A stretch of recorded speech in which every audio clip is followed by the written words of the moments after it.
The Zalcarian Empire controlled 50 star systems across the Andromeda sector, and they had done so for 3,000 years. Their warships were massive and their weapons could turn entire planets into dust. Every species that ever challenged them was either destroyed or forced to bow down and accept Zalcarian rule. The Empire's soldiers wore armor that could withstand plasma fire, and their commanders were trained in 1,000 different battle strategies. They believed themselves to be the greatest military force the galaxy had ever seen, and for 3 millennia, nothing had proven them wrong. The small research vessel Horizon's Edge was conducting a routine stellar survey near the edge of Zalcarian territory when 6 patrol ships surrounded it. The human ship was tiny compared to the alien warships, and it carried no weapons beyond basic defensive shields. Captain Daniel Warren had been scanning a distant nebula when his sensors picked up the approaching vessels. He was 72 years old with gray hair and deep lines around his eyes that came from decades of staring at star charts and research data. His crew consisted of 12 scientists and engineers who had signed up for a peaceful exploration mission, and none of them had any military training. The Zalcarian ships fired warning shots across the horizons. Edgebow and their commander broadcast a message demanding immediate surrender. Daniel knew they had no chance of escaping or fighting back, so he ordered his crew to power down their engines and prepare to be boarded.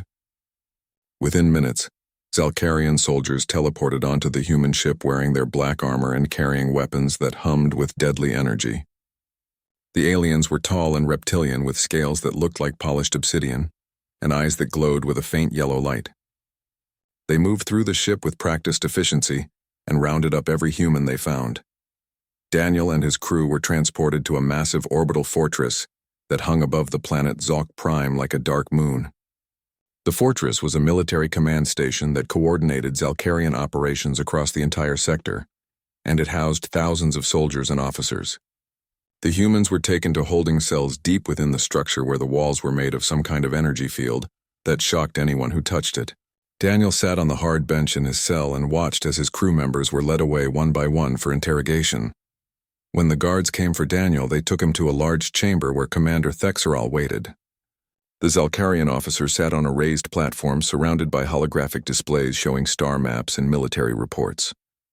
Thexeral had more scars on his scales than any soldier Daniel had seen, and he wore medals across his chest that marked him as a decorated warrior. The commander looked down at the elderly human, and his mouth opened in what Daniel recognized as a smile, though it showed rows of sharp teeth. Thexeral asked why humans dared to venture so close to Zalcarian space, and his voice came through a translator device that turned his hissing speech into flat, emotionless words. Daniel explained calmly that they were simply collecting scientific data about stellar formation and had no idea they were near any territorial boundaries. The commander's laugh was a harsh barking sound that echoed off the metal walls. Several other Zalcarian officers who stood nearby joined in the laughter, as if the idea of human exploration was the funniest thing they had ever heard. The commander activated a holographic display that showed Earth and its small collection of colonies. He pointed at the image with a clawed hand and explained that humanity controlled only 12 worlds, while the Zalcarian Empire ruled over 2,000 planets. Human ships numbered in the hundreds, while Zalcarian fleets contained millions of vessels. Human technology was primitive, and their weapons were laughable compared to the advanced systems the Empire had developed over thousands of years. Thexeral made it clear that humanity existed only because the Zalcarians had not yet decided it was worth the effort to conquer them. Daniel listened to all of this without showing any emotion on his weathered face. He had heard similar speeches before from people who thought superior numbers or better technology guaranteed victory. The old man remained silent and kept his hands folded in his lap, while the commander continued his lecture about Zalcarian superiority. Thexeral seemed disappointed by the lack of fear or pleading from his prisoner. The commander decided to make an example of the captured humans. He ordered his communications officers to broadcast footage of Daniel and his crew throughout the Empire's network. The transmission showed the humans in their cells looking small and vulnerable compared to their armored captors. Thexeral appeared in the broadcast and announced that these humans represented the foolishness of their entire species. He declared that humanity would be given one chance to avoid destruction, and they must immediately abandon any plans to expand into this region of space. If humans refused, then the full might of the Zalcarian military would be brought down upon Earth and every human colony until nothing remained but ashes and memories. Daniel was forced to stand before the camera while Thexerel outlined these demands. The other Zalcarian officers watched with amusement as the elderly human stood there in his simple research uniform, looking tired and small. They expected him to beg for mercy, or to frantically agree to any terms that might spare his species. Some of the younger officers made jokes about how easy it would be to conquer Earth, and they laughed about what they would do with the human worlds once they were under Zalcarian control. But Daniel Warren was not just any civilian scientist, and he was certainly not afraid of the aliens who surrounded him. Before his retirement into academic research, he had been Admiral Daniel Warren, and he had commanded fleets during the bloodiest conflicts in human history. He had fought in the colonial wars where entire stations were destroyed, and thousands died in the cold vacuum of space.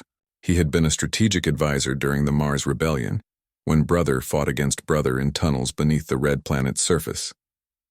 He had helped develop the defensive doctrines that every human military officer now studied.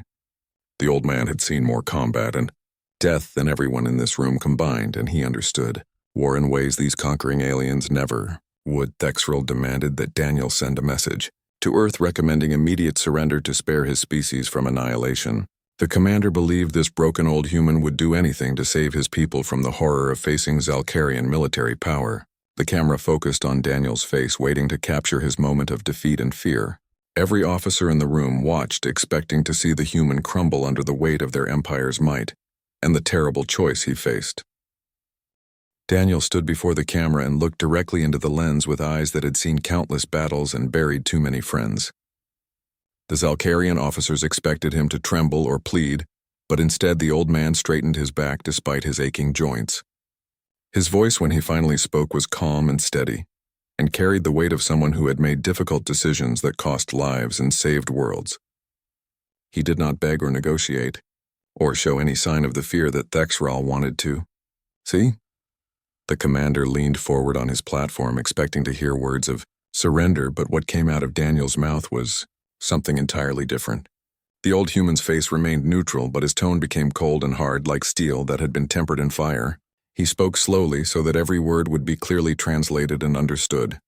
He told the Zalcarians that they had made a mistake, and that mistake would cost them more than they could imagine. He said that humanity did not start wars, but when war came to them, they finished it. Thexerel's amusement faded slightly, and he demanded to know if this pathetic old creature was threatening the mighty Zalcarian Empire. The other officers stopped laughing and watched the human with growing curiosity. Daniel shook his head slowly and explained that he was not making threats because threats implied uncertainty about the outcome. He was simply warning them about what they were about to face. He looked at each Zalcarian officer in turn and told them they had no idea what they were unleashing. The commander's scales darkened with anger, and he rose from his seat to his full height, which was nearly 8 feet tall. He activated another holographic display that showed the vast Zalcarian military, with its millions of ships and billions of soldiers. He pointed at the images and shouted that humanity's entire fleet could be destroyed in a matter of days. The Empire had conquered 1,000 worlds and crushed every enemy that ever stood against them. What made this human think his species could survive against such overwhelming power? Daniel smiled, but it was not a happy expression. He began to speak about human history in a way that made even the translator's flat voice sound ominous. He explained that humans had been at war with themselves for 10,000 years. They had fought with sticks and stones, and then with bronze and iron, and then with gunpowder and explosives. They developed tanks and aircraft and submarines, and then nuclear weapons that could turn cities into radioactive craters in seconds. They created biological weapons that could wipe out entire populations and chemical agents that melted flesh from bones. They built artificial intelligence systems designed solely to find more efficient ways to kill each other. The old admiral's voice grew harder as he described how humanity had nearly destroyed itself dozens of times. World wars that killed hundreds of millions, nuclear exchanges that turned entire regions into wastelands, genocides carried out with industrial efficiency. Humans had done all of this to their own species and learned from every brutal mistake. They studied warfare like other species studied art or philosophy. Every human child learned about historical battles, and every military officer analyzed past conflicts to understand what worked and what failed. Thexrel interrupted and said that this only proved humans were savages who would be easy to defeat, because they had no unity or discipline. Daniel laughed at that, and it was a sound that made several guards shift uncomfortably. He explained that the commander had it backwards. Humanity's constant warfare had forced them to become better at it than any species that only fought external enemies. They had developed strategies and tactics through countless conflicts. They understood logistics and supply lines and morale and intelligence gathering. They knew how to fight when outnumbered and how to turn defeats into victories. The Admiral continued by describing how humans had learned to fight in every possible environment. They battled in frozen tundras and burning deserts and deep oceans and even in the vacuum of space. They developed weapons for every situation and trained soldiers to adapt to any condition. Human military doctrine was built on lessons learned from millions of deaths and thousands of battles, while the Zalcarian Empire conquered primitive species that could barely fight back. Humanity had been perfecting warfare against opponents who were just as intelligent and desperate and creative. One of the younger Zalcarian officers spoke up and said that human weapons were still inferior to Zalcarian technology. Daniel nodded and agreed that Zalcarian plasma cannons and energy shields were indeed more advanced. But then he asked a question that made the room go quiet. He asked if the Zalcarians had ever fought an enemy that refused to fight fair. He asked if they had ever faced guerrilla warfare or terrorist tactics or enemies who hid among civilians. He asked if they had ever dealt with opponents who used information warfare and propaganda and psychological operations. The silence that followed gave Daniel his answer. The Zalcarian Empire fought in the traditional way, with fleets meeting in open space and armies clashing on battlefields. They had rules of engagement and honor codes that dictated how wars were conducted. Humanity had abandoned such notions thousands of years ago. Humans fought to win by any means necessary, and they had learned every dirty trick and underhanded tactic that desperation could teach. Thexral tried to regain control of the situation by ordering Daniel back to his cell, but the damage was already done. The other officers were no longer laughing, and several of them looked thoughtful or concerned.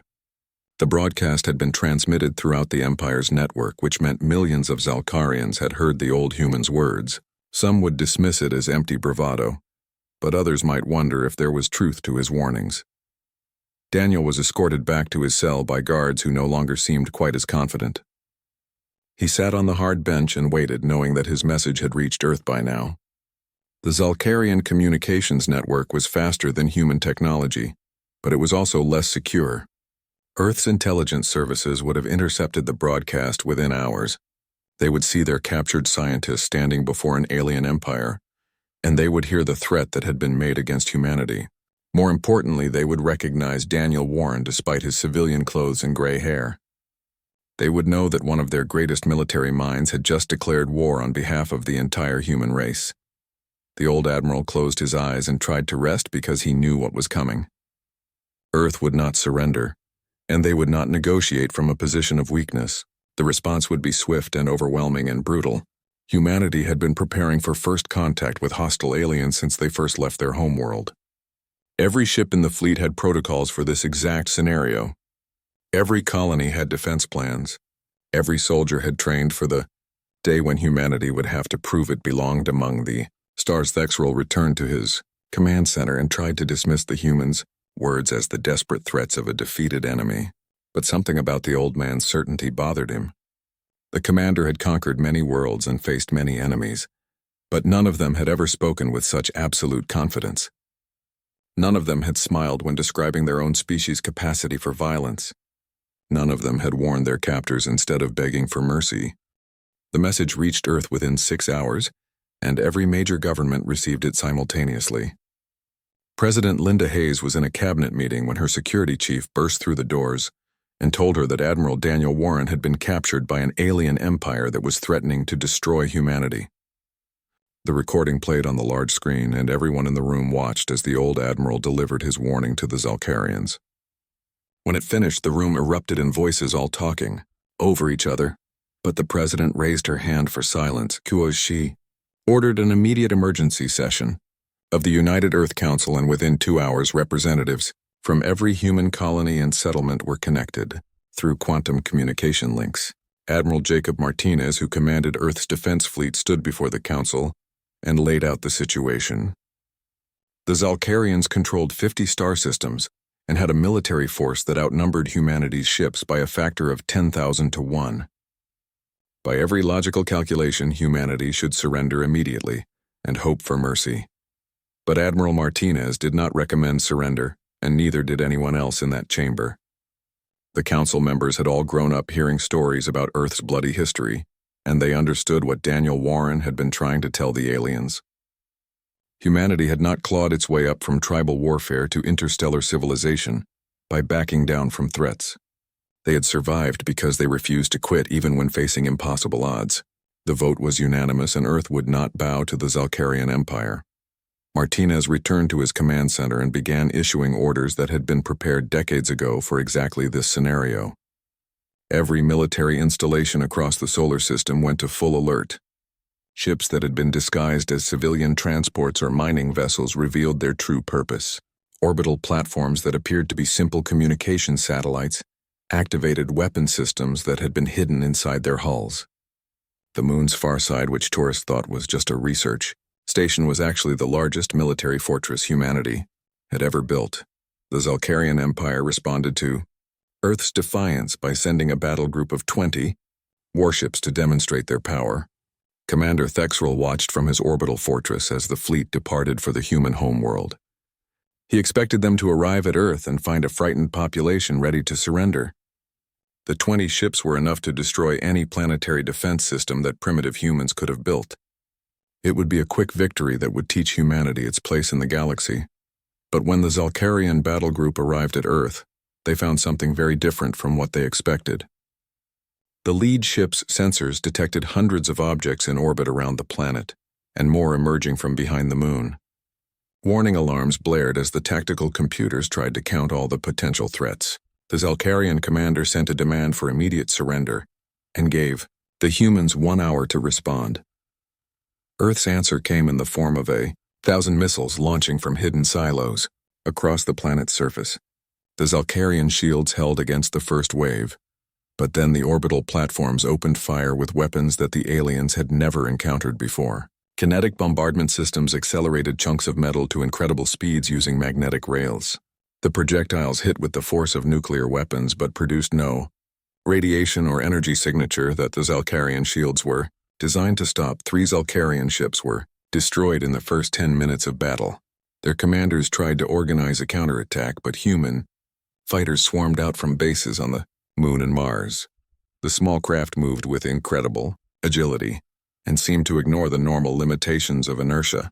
Their pilots pulled maneuvers that would have killed any Zalcarian, and they attacked in coordinated waves that overwhelmed the alien targeting systems. The battle lasted 3 hours, and by the end, 18 of the 20 Zalcarian ships had been reduced to debris floating in Earth's orbit. The remaining 2 vessels were badly damaged and limping away at whatever speed their crippled engines could manage. The human fleet let them go because Admiral Martinez wanted survivors to carry the story back to their empire. He wanted the Zalcarians to know that humanity could fight, and that their overwhelming numerical advantage meant nothing against human tactics and determination. Commander Thexrel received the reports from the surviving ships, and at first he refused to believe them. No primitive species should have been able to defeat a Zalcarian battle group, much less destroy it so completely. He ordered the ship commanders to submit to interrogation to determine if they had fled from battle like cowards. But the tactical recordings showed the truth, and there was no denying what had happened. The commander went to Daniel's cell and found the old human sitting calmly on his bench. Thexrel demanded to know how humanity had defeated his ships when their technology was clearly inferior. Daniel looked up at the alien and explained that technology was only one factor in warfare. Tactics and training and experience mattered just as much, and sometimes they mattered more. He told the commander that every human pilot had trained for years, specifically to fight against opponents with better technology. They studied historical battles where smaller forces defeated larger ones. They practiced hit-and-run tactics and ambush strategies and every form of asymmetric warfare that humans had ever developed. The Zalcarian officer's scales had paled to a dull gray, and he asked Daniel what humanity wanted. The old admiral stood and walked as close to the energy barrier as he could without touching it. He explained that humanity wanted to be left alone to explore and settle the galaxy in peace. But if the Zalcarian Empire insisted on war, then humanity would give them a war unlike anything they had ever experienced. Earth would not fight honorable fleet battles in open space. They would strike at supply lines and civilian targets, and they would use weapons that violated every rule of civilized warfare. They would hack Zalcarian computer systems and spread propaganda and turn the Empire's own people against their leaders. Thexrel left the cell without responding and returned to his command center, where his officers were arguing about what to do next. Some wanted to launch a full-scale invasion of Earth with enough ships to overwhelm any defense. Others suggested negotiating a peace treaty before things escalated further. The commander ignored them all and sent a report to the High Council explaining what had happened. He recommended caution because humanity had proven to be far more dangerous than anyone had anticipated. The Zalcarian High Council received the report and immediately dismissed Thexral's concerns. The Emperor himself reviewed the tactical data and declared that one victory meant nothing. The Empire had millions of ships and they would send enough forces to crush Earth completely. He ordered the Fifth Fleet to prepare for deployment. 500 warships would travel to the human homeworld and reduce it to ashes. No species would be allowed to defy the Zalcarian Empire and live to tell about it. Daniel Warren learned about the coming fleet from a guard who enjoyed taunting the human prisoners. The alien described how 500 ships would soon turn Earth into a lifeless rock and how every human colony would be destroyed. Daniel listened to this news without showing any emotion. He had expected the Zalcarians to escalate, and Earth had prepared for that possibility too. The old admiral knew that his people would not surrender and they would not run. Humanity would stand and fight because that was what they had always done throughout their violent history. The Zalcarian Fifth Fleet gathered at their main staging area near the Imperial homeworld, and it was the largest military force the Empire had assembled in 2 centuries. 500 warships formed up in perfect formation, and each vessel carried enough firepower to level a continent. Emperor Zalthar himself came to inspect the fleet before it departed, and he gave a speech to the assembled commanders about crushing the human rebellion. The Emperor declared that Earth would serve as an example to any other species that might think about defying Zalcarian authority. Every human world would burn, and their cities would be reduced to rubble in future. Generations would learn what happened to those who challenged the Empire. Admiral Martinez watched the Zalcarian fleet's movements through long-range sensors, and he knew Earth had perhaps 2 weeks before the enemy arrived. He sent out orders to every human colony and settlement in the galaxy. New Berlin on Europa mobilized its defensive fleet. The Centauri colonies prepared their military installations. The mining operations in the Outer Rim revealed that many of their facilities were actually disguised weapons platforms. Mars Colony activated defense systems that had been built into the planet's crust over decades. Humanity's scattered settlements across a dozen worlds all prepared for the fight of their existence. But Earth also had weapons and technologies that had been kept secret even from most of their own military. Hidden research facilities had been developing systems specifically designed for fighting a technologically superior enemy. The products of those research programs were about to be revealed. Admiral Martinez authorized the deployment of systems that most people did not even know existed. Stealth ships that could move through space without leaving any energy signature. Automated drone swarms that operated with artificial intelligence, far beyond what was considered safe or ethical. Weapons that humanity had agreed to never use against themselves but would not hesitate to deploy against an alien threat. The Fifth Fleet arrived at Earth, exactly 14 days after departing from Zalcarian space, and their commanders expected to find a terrified population waiting to surrender. Instead, they found a defense network that made the previous battle look like a minor skirmish. The Zalcarian ships moved into attack formation and began their assault, but they immediately ran into problems. Their sensors detected human ships in one location, but when they fired their weapons, nothing was there. The targets had been holographic decoys projected from satellites scattered throughout the solar system. Real human ships appeared from behind asteroids and moons and struck at the Zalcarian fleet before disappearing again.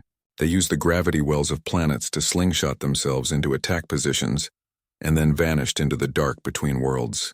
The Zalcarian commanders tried to maintain formation, but human ships kept hitting them from unexpected angles.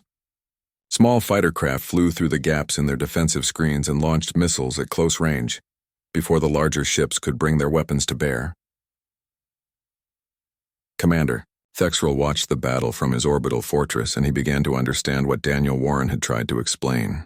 The humans were not fighting like a conventional military force. They ignored every rule of proper warfare and used tactics that seemed designed to frustrate and confuse rather than overwhelm. The Zalcarians had superior firepower, but they could not hit enemies that refused to stand and fight.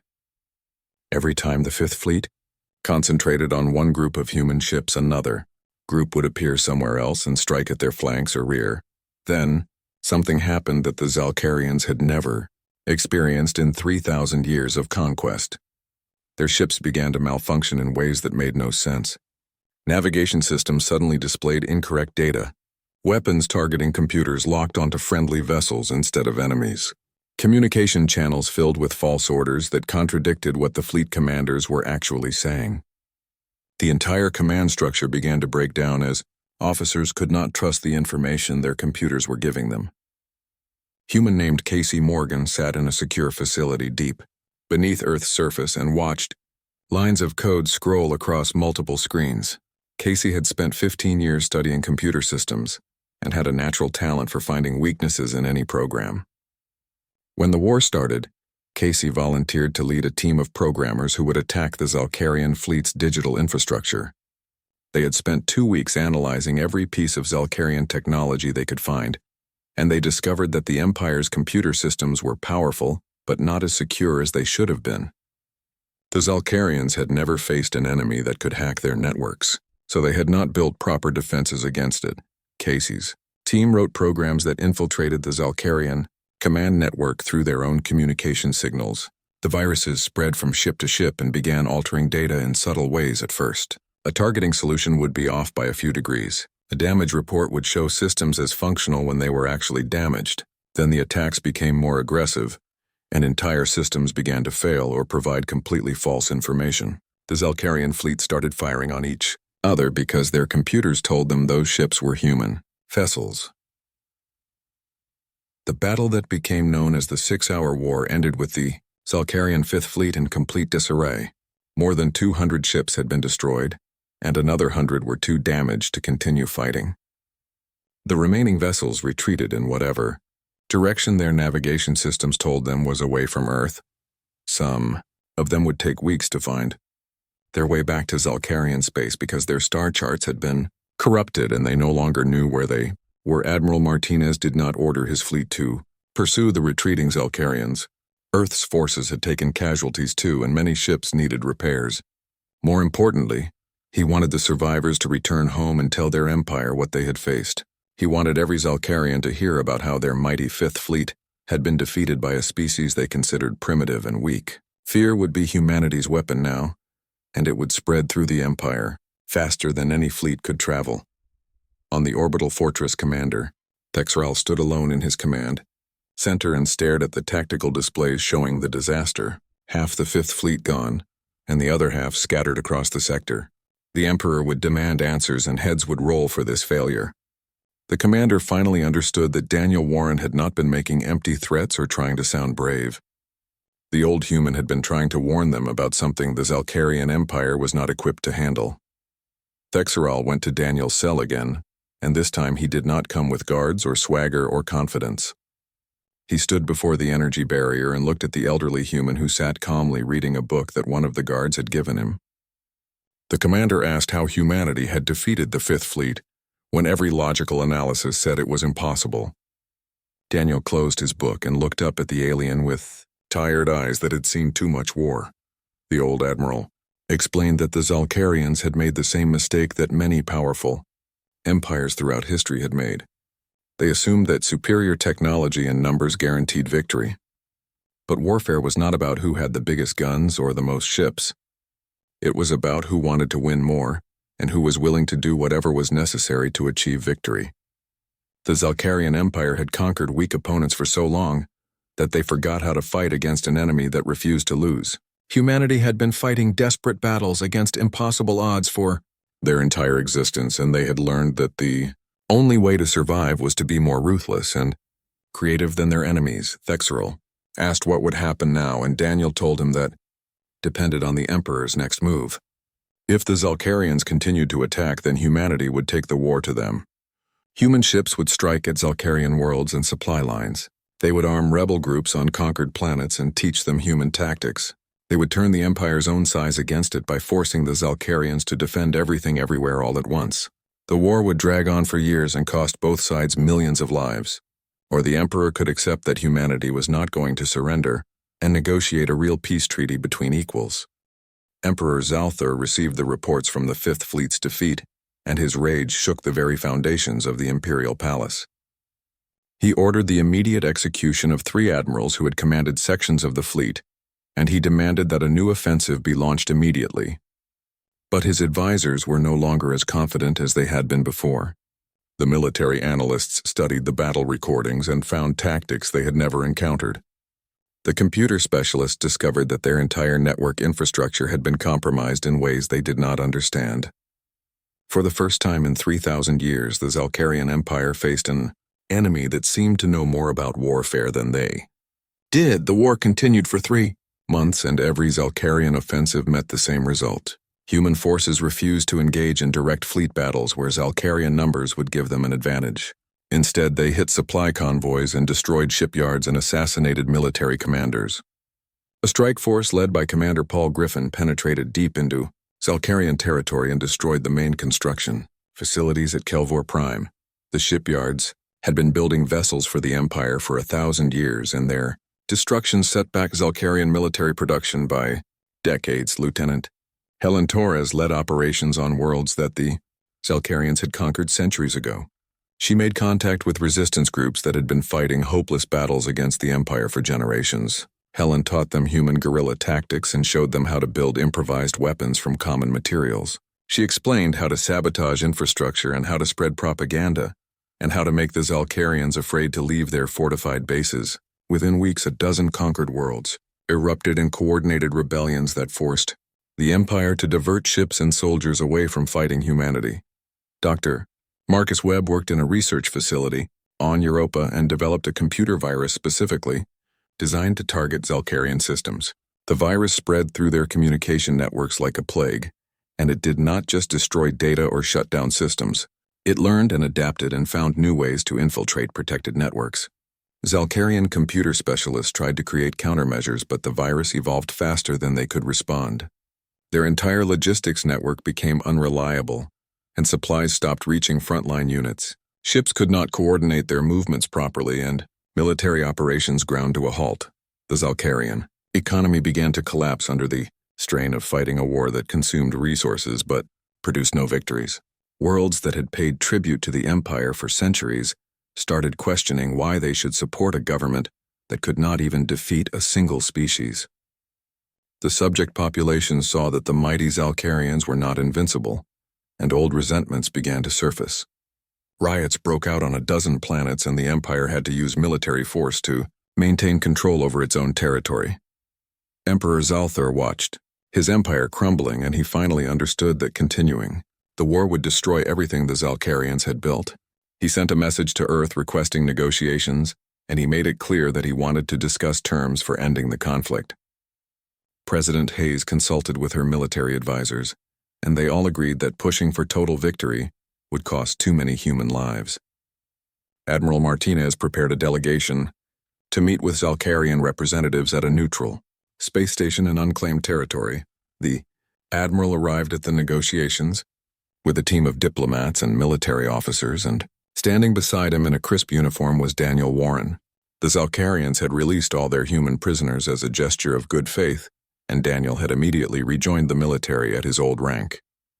The old admiral walked into the conference room and saw Commander Thexrel sitting among the Zalcarian delegation. The two shared a look that acknowledged everything that had happened between their first meeting and this moment. Emperor Zalthar attended the negotiations through a holographic projection, and his presence made it clear how seriously the Zalcarians were taking these talks. The Emperor began by offering a ceasefire and suggesting that both sides return to their previous territories. Admiral Martinez shook his head and explained that those terms were not acceptable. Humanity had been attacked without provocation, and they had lost ships and soldiers defending their worlds. There would be no return to the way things were before. The admiral laid out humanity's demands, and they were not gentle.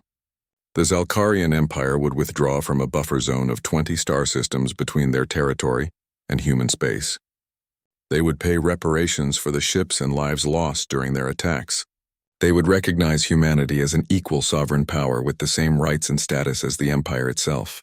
Most importantly, they would sign a non-aggression pact that committed both sides to peaceful coexistence and mutual respect. Emperor Zalthur's holographic image flickered with what might have been anger or frustration. He pointed out that the Empire still had thousands of ships and millions of soldiers. They could continue fighting for decades if necessary. Daniel Warren stepped forward, and his voice carried the same certainty it had held in Thexral's command center all those months ago. He told the Emperor that the Zalkarians could indeed continue the war, but humanity would make every day of it a nightmare. Every Zalkarian world would become a battlefield. Every ship that left port would face ambush. Every computer system would be vulnerable to attack. The Empire would spend decades bleeding resources and lives while human forces struck from the shadows and disappeared before reinforcements could arrive. The old admiral explained that humanity did not want to destroy the Zalkarian Empire because that would make them know better than the conquerors they were fighting. But they would do it if forced to, because survival meant more than morality. He offered an alternative vision where humans and Zalkarians could coexist as partners rather than enemies. The Empire had technology and resources that humanity needed. Humanity had innovation and adaptability that could benefit the Zalkarians. Together they could accomplish more than either species could alone, and they could do it without the waste of continued warfare. Emperor Zalthur was silent for a long time while his advisors whispered among themselves. The Emperor had ruled for 200 years, and he had expanded the Empire's territory during his reign. But he was also wise enough to recognize when pride would lead to destruction. He asked what guarantee humanity could offer that they would honor such a treaty and not use the peace to prepare for future conquest. Admiral Martinez smiled and pointed out that the same question applied to the Zalkarians. Trust would have to be built over time through actions, not words. The negotiations continued for 6 weeks, and every detail of the treaty was argued and refined. Both sides made concessions, and both sides held firm on points they considered essential. Finally, an agreement was reached that both humans and Zalkarians could accept. The treaty established borders and trade relationships and cultural exchange programs. It created a joint council where disputes could be resolved through diplomacy rather than warfare. Most importantly, it recognized that both species had the right to exist and expand, and neither would try to dominate the other. Daniel Warren returned to Earth as a hero, and his warning to the Zalkarians became famous across human space. The recording of him standing before Commander Thexral and declaring that humanity would give them war was played in military academies and government chambers. Young officers studied his tactics, and diplomats analyzed his words. The phrase became a reminder that humanity's greatest strength was not their technology or their numbers, but their absolute refusal to surrender no matter what the odds. The treaty between humans and Zalkarians changed the political landscape of the entire galaxy. Other species that had been conquered by the Empire saw that resistance was possible. Some of them negotiated for independence, while others formed alliances with humanity. The Zalkarians found that being partners with other species was more profitable than ruling them through fear. Trade increased and technology was shared, and both civilizations benefited from the exchange. Commander Thexral was promoted to admiral and given command of the Zalkarian forces in the border region. He worked with his human counterparts to ensure the peace held, and over time he developed a grudging respect for the species he had once dismissed. He kept a recording of Daniel Warren's original warning in his personal files, and he sometimes played it for young officers who thought humans were weak. The lesson was clear, and it echoed across the stars. Humanity did not start wars, but when war came to them, they fought with a ferocity and creativity that made even ancient empires tremble. Daniel Warren retired again to his research, but this time everyone knew who he really was. He spent his remaining years studying the galaxy and writing about his experiences. His final book was titled Lessons from the Edge, and it became required reading for anyone who wanted to understand how humanity had survived their first contact with a hostile galactic power. The last chapter ended with a simple statement that captured everything he had learned in 70 years of life and war. It said that the strongest weapon any species could possess was not technology or numbers, but the determination to never give up no matter how impossible victory seemed.